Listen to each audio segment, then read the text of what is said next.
Hello, everybody. Welcome to this loftily titled panel, Nation Still at Risk, Addressing U.S. Competitiveness with Workforce Skills. Appreciate everyone being here. I'm Nuwan Samaraweera. I'm the COO of P33 Chicago. And the first thing I want to say is there's a joke at ASU+GSV this year that it doesn't matter what your panel is titled, it's about AI. And so if anyone wants to count how many times we say AI in this panel and give me the tally at the end, there's a drink in it for you. And so we have a wonderful set of panelists today, all thinking very deeply about the American worker.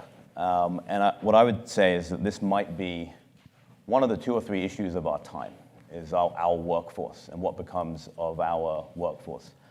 A quick aside, I moved to America 20 years ago from the UK. And when I moved, it was undeniable that America was the best economy in the world with the strongest workforce in the world. There was never a question about that. It was preeminent in industry, research, patents, and so forth, universities.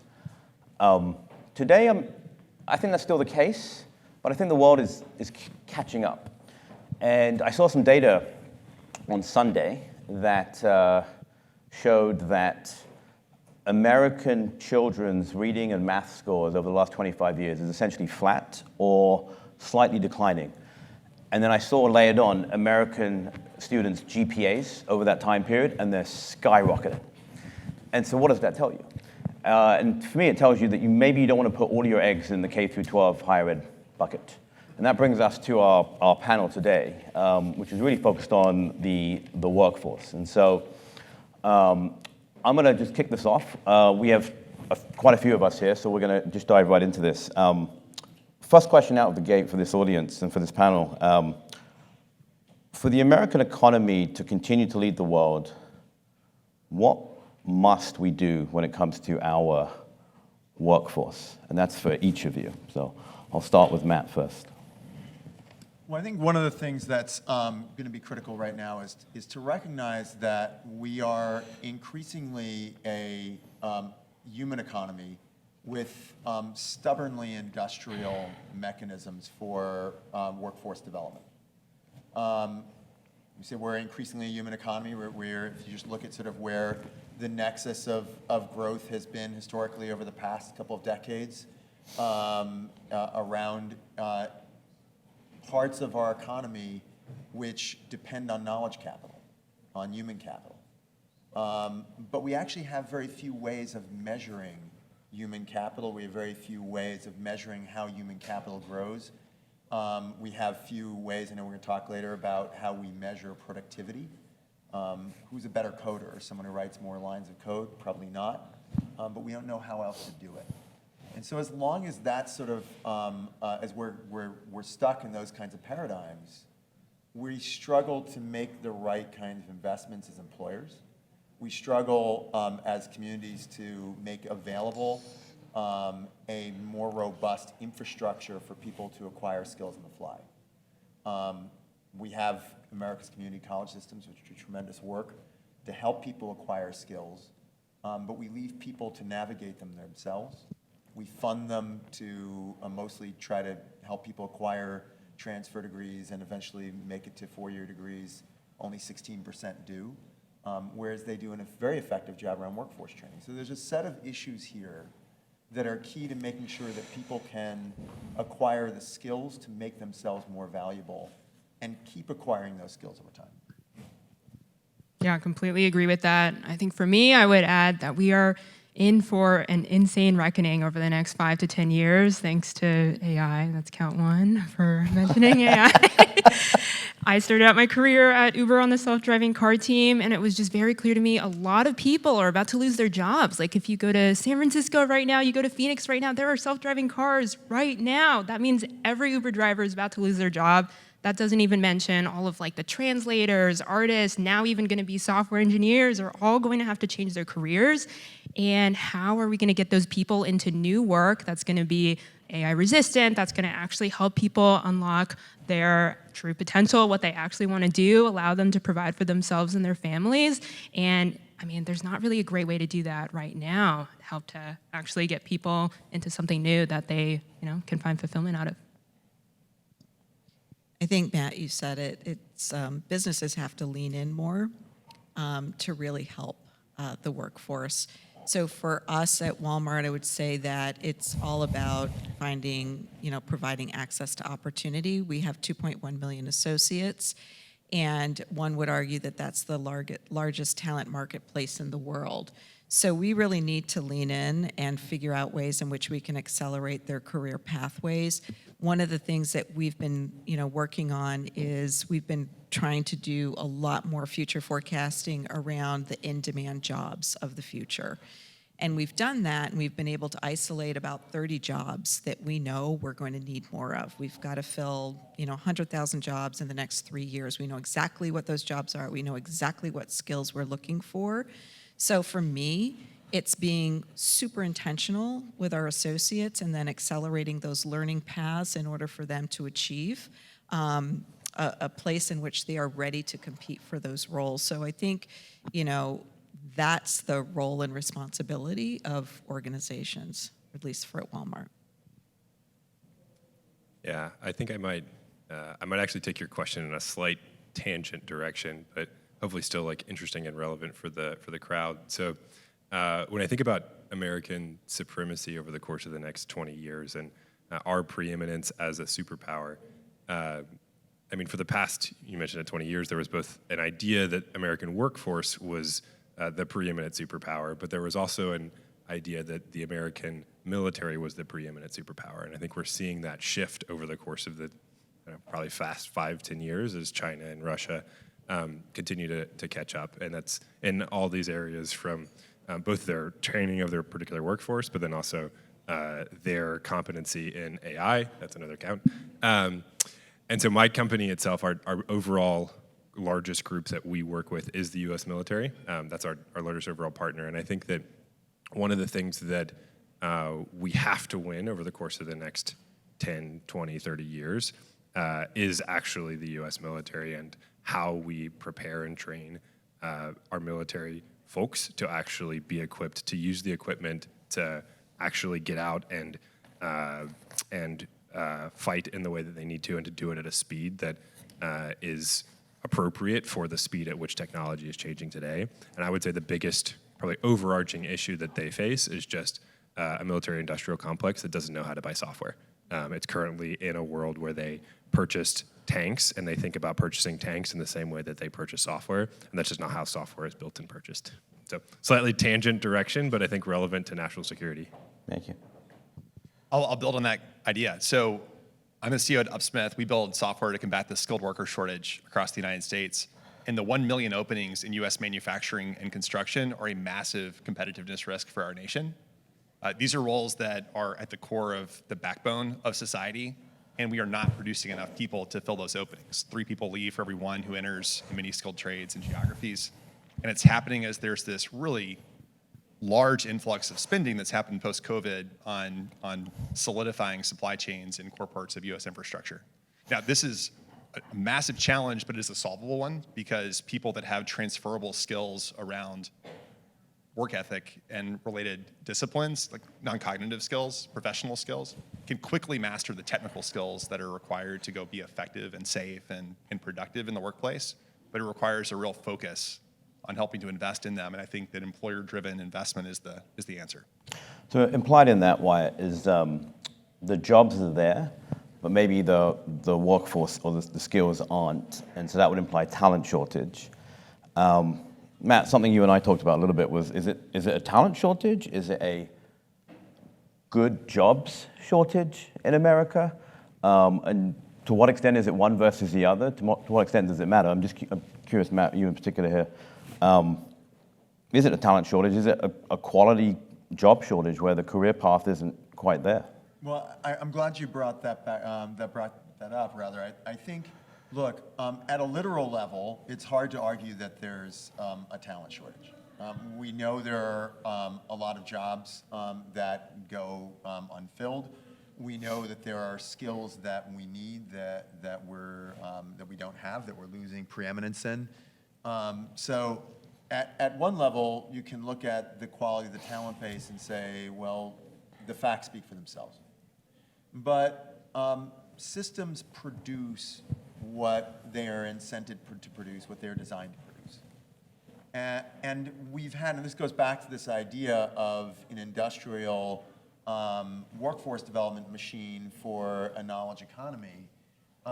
We have actually, in a lot of cases, the kinds of jobs that we're creating, and certainly over the last 4 or 5 years, as we've seen the economy really heat up, a lot of the jobs that we're creating are relatively low-skill jobs.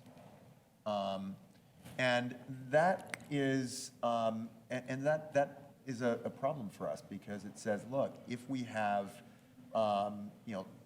yes, those jobs need to get filled, but if that becomes the nexus of it, when a governor stands up and says, hey, we created 400,000 jobs over the course of my administration, well, who's actually holding to account whether those are jobs that have upward mobility, whether those are jobs that enrich the American workforce soil?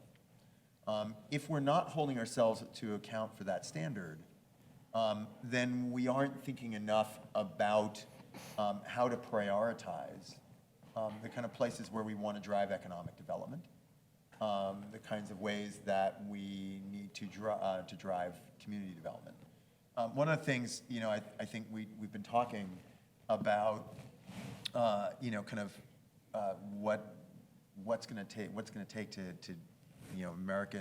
for us to reassert American competitiveness. Part of it is realizing that there's certain jobs that matter. That's a provocative statement, by the way. I get in trouble for saying it, because at some level every job matters, and every job brings dignity, and that is absolutely true. But there's some jobs that matter for everyone, right? They matter for employers, because they can't get enough of them. They are jobs that matter for critical sectors that we need to win at. There are jobs that matter because they bring their avenues for greater equity into the workforce. And they're jobs that matter, yes, because they bring mobility and good wages to people. And we can sort of align on what are those jobs that are at that four-way intersection. We can create a machine that builds them, builds the town for them. And Lo, I'm just curious, within the context of Walmart, just how many jobs you have, and thinking through low-wage jobs and the career pathway into higher-wage jobs, how do you think about that, given the scale of the company? Yeah, I mean, first of all, Walmart's made significant investment in wages. We've talked a lot about that, but just, one thing that I would say that's really unique about Walmart is we actually can track, 75% of our managers have actually started off as hourly.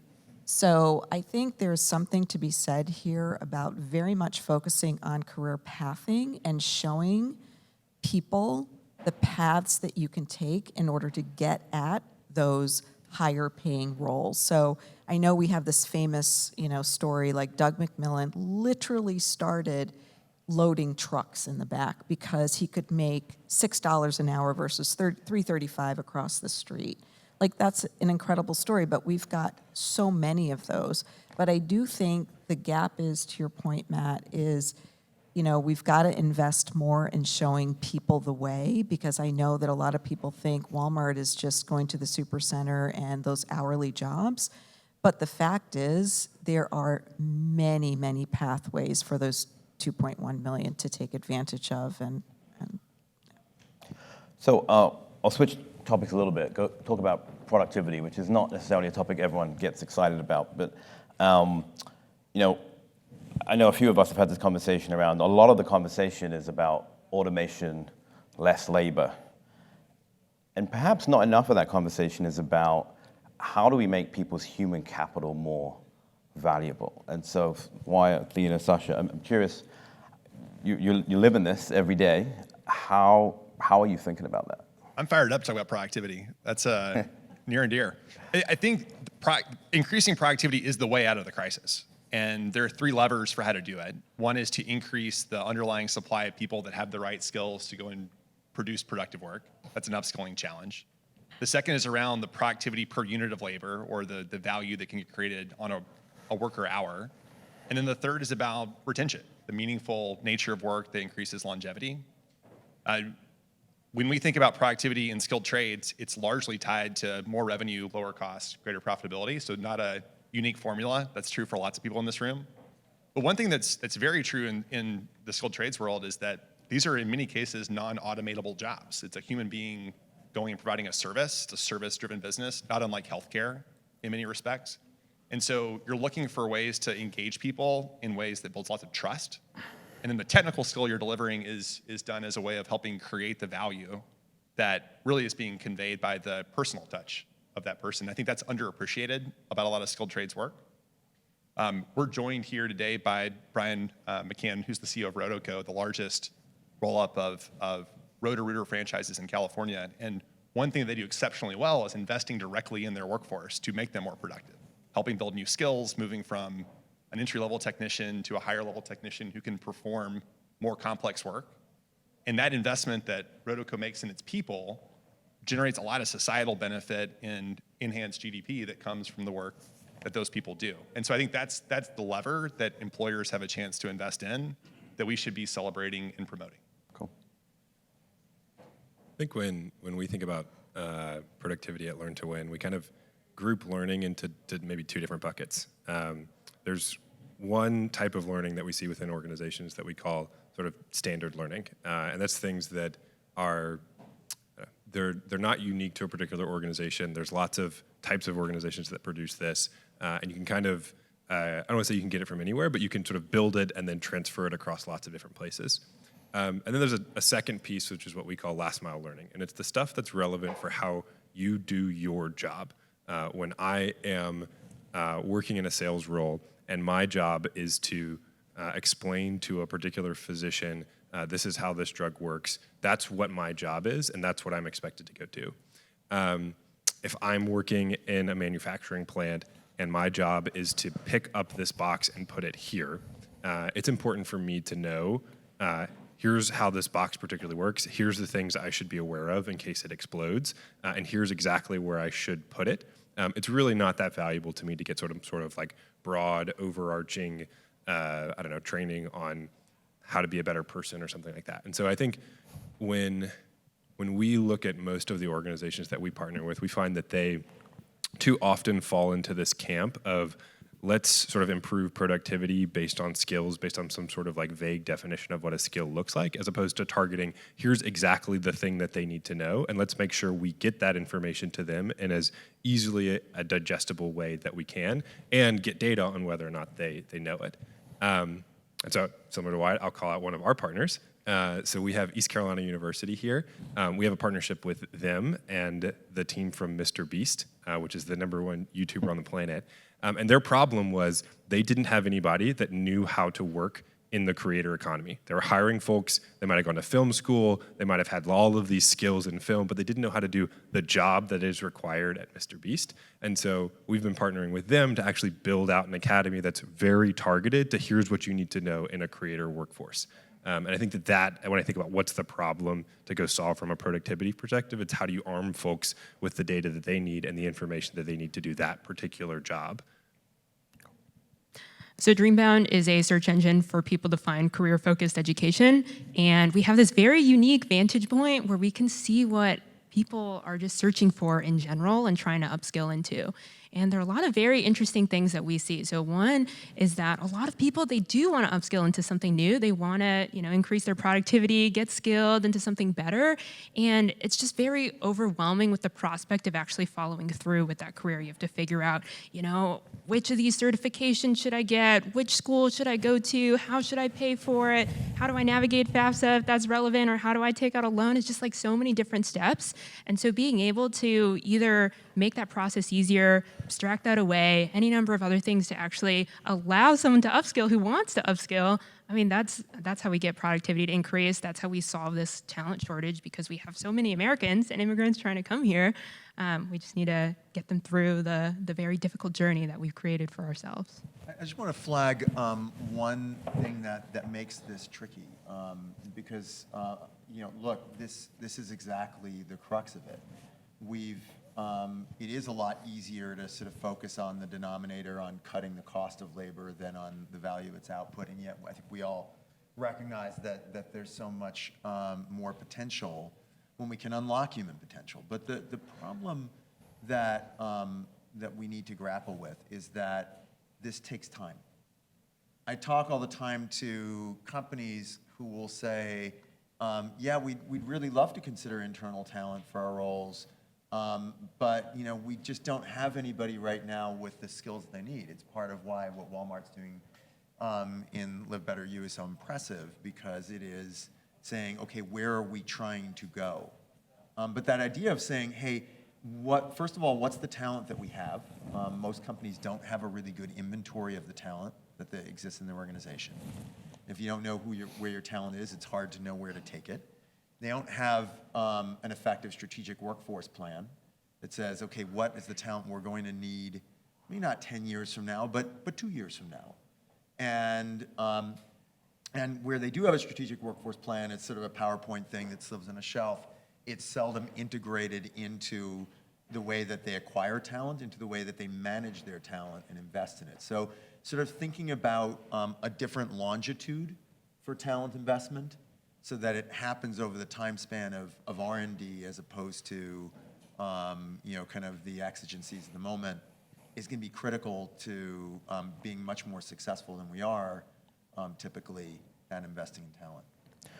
So we're getting into the employer a little bit. So these next two questions will focus more on the employer. I know, having spoken to a few of you, you have thoughts on who should be centered in the workforce system, who should have primacy. The employer, the learner, the academic institutions. So I'm going to throw this to Wyatt first and then to Lo. Who do you think? And then I'll lead this a little bit. In a world in which the employer was more centered than they are today in this workforce system, what does it look like? What changes are made to how it works today? I'll be brief. I think the employer is the most important stakeholder because the employer creates the job provides wages, and the wages pull the learner.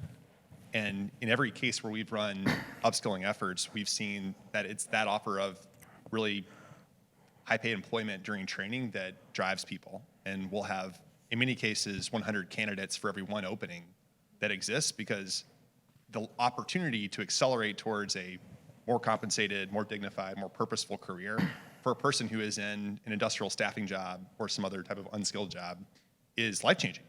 And for those individuals, often they have a lot of friction that is limiting their ability to navigate the job market. There's a person named Jalen Brown in Sacramento who we've worked closely with that grew up on a reservation, came to California and had a vision of becoming a technician, but it was because of paid apprenticeship that he was able to make that transition and is now extraordinarily successful. And he delivers real great service for people that makes their lives better. And so I say that the employer should be at the center of the equation because I want to serve the learner. And it's in doing so that for the same amount of dollars in the system, we create a far better outcome because of the certainty that comes with paid employment during training. I agree somewhat. I would, I guess, being a little provocative, I would say the learner is at the center, but the employer has the responsibility to really drive it. So what do I mean by that? As I said, we have a very, very large workforce, and we've got a lot of jobs within Walmart that, by the way, are, you can be a pilot, you can be an engineer, you can be a data scientist, et cetera. I think it's incumbent upon us to really, really lean into our scale and to lean into the unique talent we have, which is super impressive, to say, what are the capabilities, what are the skills that you have, what is your dream and desire, and we're gonna help you make that happen if you put the work in. So that's why I think the learner, is very important to be at the center because the learner has to have the agency to actually drive that. So one of the things that we do very pragmatically, we've built out our own, we call it career navigation. And career navigation instrument where any associate can go in and essentially answer like, what are your motives? What are your drivers? What do you care about? What brings you joy? Like what do you want to do? And from that, we are sitting on, obviously, a tremendous amount of data. We can say, gosh, based on this profile, I talked a little bit about this at lunch, you should really explore being a merchant, or maybe you should explore being a data scientist. And by the way, through Live Better You, which is our debt-free education, we can say, you know what, in order for you to accelerate your path to this, you should be looking at this particular credential. By the way, the credential has moved from a traditional 4-year degree, which takes an adult learner 8 years. We're going to accelerate your path by creating stackable education, short form certificates that you can actually take in 4 to 12 weeks. And we're going to stack that, and now you're going to be ready to compete for these roles. So we're creating an internal, talent marketplace for our own talent, because we all know that come from the employer side, it is extraordinarily disruptive to lose talent in an organization. And if you look at why people leave, yes, sometimes it's for, money, but oftentimes it's for some of humanity reasons. Like, I don't really like my boss, et cetera.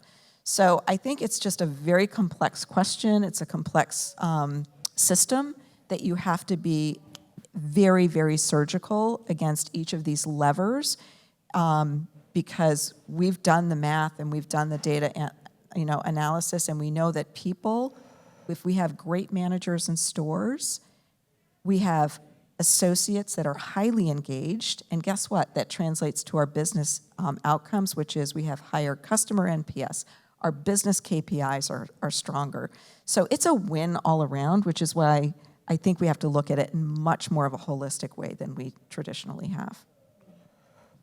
Yeah, I know this question wasn't for me, but I have a quick perspective. I think as I was just kind of listening to the two of them talking and thinking about the experiences that we've had at Learn to Win, I almost think it would be a bad idea to put some sort of hierarchy in place between sort of the higher education system and industry and learners, and almost think that it's impossible to really get to the aim of where we want to go without some sort of real partnership between them. And I think that from a higher education lens, you can argue about what's the purpose of higher education. Is it to teach you to think? Is it just a great networking opportunity and a brand and credentialing? Is it to prepare you to actually do a job in the workforce? But I think that there's no doubt that one part of that is to prepare you to be in the workforce.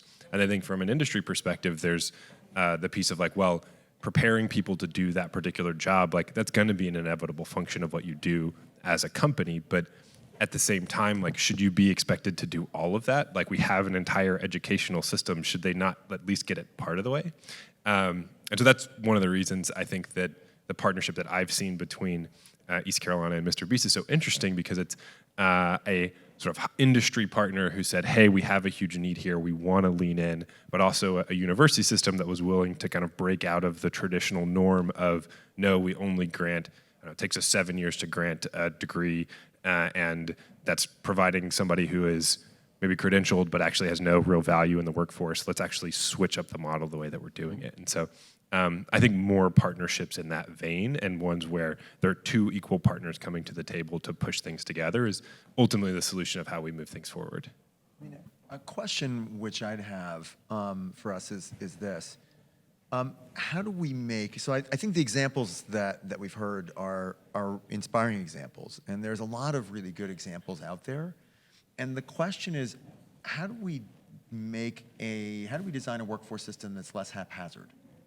Feels like right now, if you're lucky, you're working at a company that's investing you in some of the ways we just heard. If you're lucky, you wind up in a partnership program where there's really good folks bringing together good colleges, good workforce intermediaries, good training providers, and local employers. But it's almost like kind of watching, I flow around the workforce system, it often feels like the best experiments are somebody's like an old switchboard operator, oh, I remember there was this kind of need over here, and there's this provider over here. And I wonder whether there's a way that we can move out of this kind of one-to-one transactional workforce system. In some ways, it's less about who it's centered around and more around how it becomes a planned system, especially if our plan is to achieve both economic and military superiority.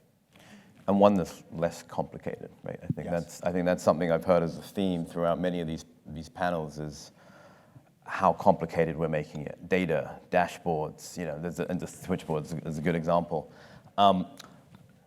Let's talk about the role of... Does that make me old? I wasn't going to go there. Let's talk about the role of HR. This came up a few in our conversations with you all. What should HR be doing to enable the skills-based workforce movement? Are they currently a enabler of or an impediment to skills-based hiring? Given it's a complicated job, right? You can get sued for a lot of different things, right? Based on removing bachelor's degrees, that's a great proxy for hiring typically. Lo, I'm going to come to you last. Athena, I'm going to go to you first, and then Sasha. But what do you think the role of HR is here as you think about the way you try to place people? Yeah, honestly, each of you probably interface with your own HR and you have your own HR experiences, and you probably see that a lot of them don't quite play a role in your learning and development. We hear from so many employers, just like uptake and our tuition reimbursement or our 5250, it's like so low. How come no one's heard about it? How come no one's taking me up on it? Even though they've invested in these like big partnerships with these education reimbursement platforms and all of that. And I think a lot of it comes down to, like Nuwan was just saying, the complexity, and that's why we really believe just in the future of, okay, the future is going to look like everyone is going to basically have their own coach that'll guide them through the whole system. It'll tell them which is the specific class that they're going to take in order to get to that certification they want, in order to get to that job that they want. Right now, Lo's doing awesome work with like coaches and human coaches. We think it'll be AI coaches, Dreambound.com. Check out our AI coach we just launched. Yeah, I just feel like that's where the future's going to go, and HR hopefully will help with that. Sasha? Yeah. I remember when we talked beforehand, you were like, be candid with your thoughts on HR. I don't know if I should do that. But, okay, yeah, I will. Generally speaking, as an organization, when we have worked with companies and we've seen real problems with the way that they are teaching and training their folks, more often than not, HR has been a blocker for us than somebody who is actually helping to improve how the learning is actually done. And this goes back a little bit to like what's the problems we're solving. Usually we're in situations where we're seeing a particular business problem. Your VP of sales is feeling that problem. Your VP of operations is feeling that problem. They're evaluated on that problem. They're evaluated on whether or not their sales go up. They're evaluated on whether or not their team is safe or how many boxes they actually get out the door. And so they'll want to implement a system that helps it make it better, easier, faster to actually learn that particular skill and get it out the door. And then usually what we've seen is HR, sometimes I think well-meaning, other times not as well-meaning, come in and say, well, that's not what I'm evaluated on. That's not what I get graded on. Hey, let's not do this for some reason, particular shape and form. And so in a lot of ways, we've actually just tried to avoid HR when we work with programs. And it's really sad. It's something that I kind of don't love as an organization, is when we go in and we meet a stakeholder who's like, yes, we really love this, to say like, hey, actually, usually this will go better if we don't talk to the HR team. And there are examples of groups that we have worked with that have tremendous HR organizations who view themselves as supporting their partners. And in many ways, them combined with the learning and development teams can be an awesome team. Like in the ways that I've seen it work best, learning and development is the strategic partner who's saying, this is the best way to create and build content, and we're going to support the business unit to actually create the best training that's out there, solve your problem together, and the two of them are some awesome team. And I'm certain that's what Lorraine does at Walmart all the time. That's exactly what it is. But I would say in the traditional experience that we have had, that's not necessarily the culture you see at a lot of HR groups and programs. I heard a thought-provoking comment. I think, Susan, it was in your panel. Someone said maybe we should take L&D out of HR and put it in the business unit. And that just caught my attention. And I said, I'll go real quick. The best partnerships that we've had that seem to be the most effective is when you've got your sales L&D that reports to the sales leader, or your training ops trainer who reports to, and maybe that's just the software that we sell, but that's what we've seen. Right, I'm really sad we don't have a whole lot of time because I have a ton of passion around this, which I agree with everything that you've said. So that may come as a surprise considering I sit in the HR function. But I think instead of like maybe bashing a little bit on HR, we should talk about what the right order of operations are and the right problem statements that we're trying to solve for. So if any, I don't have any of my team here right now, but they will know that I have said to my team, do not go to HR first when we're trying to solve a problem, because I'm not solving it on behalf of our function. I'm solving it for my associates that are out there. I'm solving it for the business. And so just a short little story. We have, our learning arm is called Walmart Academy. And when I first took on Walmart Academy, the first conversation I had was the CEO of Walmart US, which was John Furner. And I sat down with him, we were at an offsite, and I said, what problems are you trying to solve for in the business? And there were, very explicit problem statements, huddled with him, then his team. And then we started listening to associates. And then with me and the team, we said, is this a learning solve? Is it a selection solve? Is it a performance management solve? So it's the order of operations that I think is really compelling, because once you start with the associate first, our employees first, move it to the business problem statements, HR is the catalyst and facilitator of making it come to life and happen. So ton of passion around that and how we operate. And I actually have leadership principles of which that sits amongst the top, so. Other thoughts? Otherwise, I'm going to take us into our final rapid fire. One question I'd have is about managers and where managers fit into the equation. I think, we've seen CHROs can set policy, hiring managers make hires. I think part of the problem that we have right now is that actually HR is providing very important support, but sometimes line managers themselves wind up outside the loop. With a lot of great programs for workers, less support in a lot of cases for managers. And for us to have the kind of motor of mobility that needs to happen inside companies, we need more support to managers, and that support needs to also be integrated into workflows. And likewise, I think HR often happens in HR workflows as opposed to business workflows. Think about performance management, which is something that everyone hates. But think, what would it just look like if you literally just added one box to the virtual form that said, where should Matt be next year? And what would he need to learn in order to get there? How would that change the learning culture in a company? That's interesting.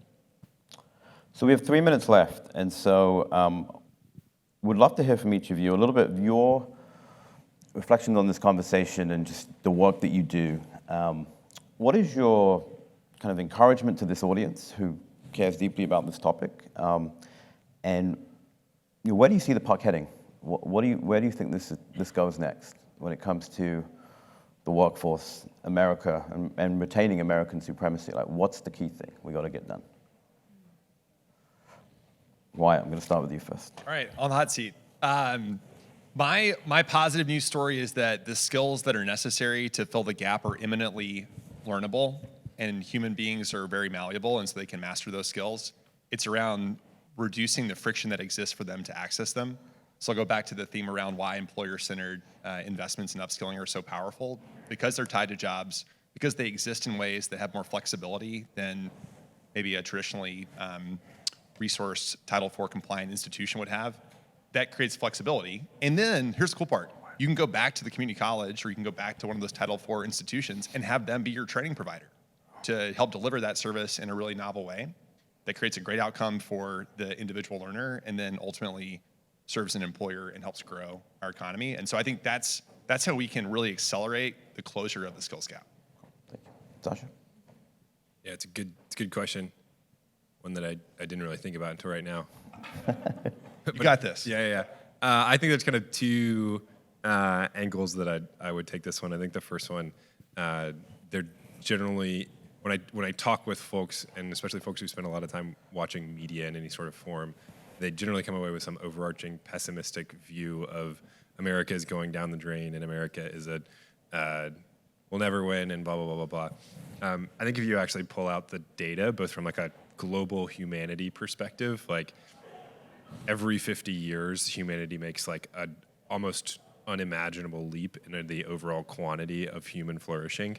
And I think if you just put it in that perspective, like 50 years ago, like just think about what the world looked like and then think about it today. Like 50 years from now, it's going to look similar. And so I could just say to kind of calm down a little bit and like lean into the fact that the world is going to be way cooler and amazing in 5 years than it is today, regardless of all the other problems we need to go fix. I'd say the other one is that I am really encouraged, and this goes back to my tangential point that, again, doesn't have to do much with the rest of this conversation around American national security, but I am really encouraged by a lot of the new initiatives that the U.S. military is putting forward, specifically around investments in technology and how they transition Silicon Valley technology to the Department of Defense, specifically with DIU and a couple of other organizations, and I can see the tide shifting in that direction. I'll say quickly that, and this is a little provocative, I think AI is going to bring humanity back to work. So there's a lot more conversation behind that. But I will go back to the beginning, which is we are here to provide access to opportunity and show our workforce how to, achieve their goals. And I've got 2.1 million pathways to figure out because it's a one-size-fits-one, and we got to figure that out. I think change is happening. Each one of our 300 plus partner schools, they are adding certifications to their catalog. They are trying to engage employers in some way. We're hopefully going to get WIO Pell grants. There's just more and more that's happening in this space, and I'm super excited for it. I think change is happening. We're making it happen, all of us together.